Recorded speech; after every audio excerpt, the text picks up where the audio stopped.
ஆச்சி மசாலா எந்த சமையலும் ருசி தேடும் ரகசியம் 20 ரூபாய்.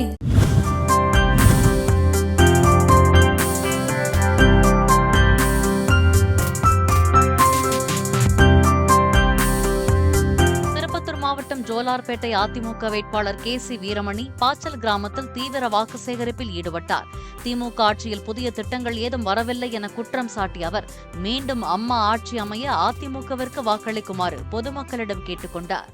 இல்லம் தேடி கல்வியின் குழந்தைங்க எந்த ஊருக்கு வாத்தியார் வந்துக்கிறாரு எல்லாம் பொய்யே சொல்லி பேரை வச்சு 5 வருஷ காலத்தை ஓட்டாரு MK ஸ்டாலின். எந்த பிரயோஜனம் இல்லாத போச்சு இந்த ஆட்சி. கேட்டா திராவிட மாடல் ஆட்சி என்றார். செஞ்சு கொடுத்திருந்த திட்டங்கள்லாம் அம்மா கொண்டு அருமையான திட்டங்கள்லாம் இன்னைக்கு நிறுத்திட்டாங்க. இதெல்லாம் செயல்பாட்டுக்கு இல்ல. சரி அவங்க கூட அந்த திட்டம்னா செயல் பண்ணும்ல. பேரை வச்சு ஸ்டிக்கரை ஒட்டி விளம்பரம் தேடி 5 வருஷம் முடிச்சிட்டாங்க. எந்த சாதனையும் இல்ல. நாங்க ஆட்சிக்கு வந்தா இந்த தொகுதியில மருத்துவக் கல்லூரியை உடனடியா எடுத்துட்டு வரணும். 5 வருஷம் முடிஞ்சு போச்சு. ஒரு மருத்துவக் கல்லூரியில கூட தமிழ்நாட்டுக்கு எடுத்துட்டு வர முடியல. நம்ம தொகுதிக்கும் கொடுக்க முடியல. ஆக இந்த ஆச்சி மசாலா எந்த சமையலும் ருசி தேடும் ரகசியம் 20 ரூபாய்.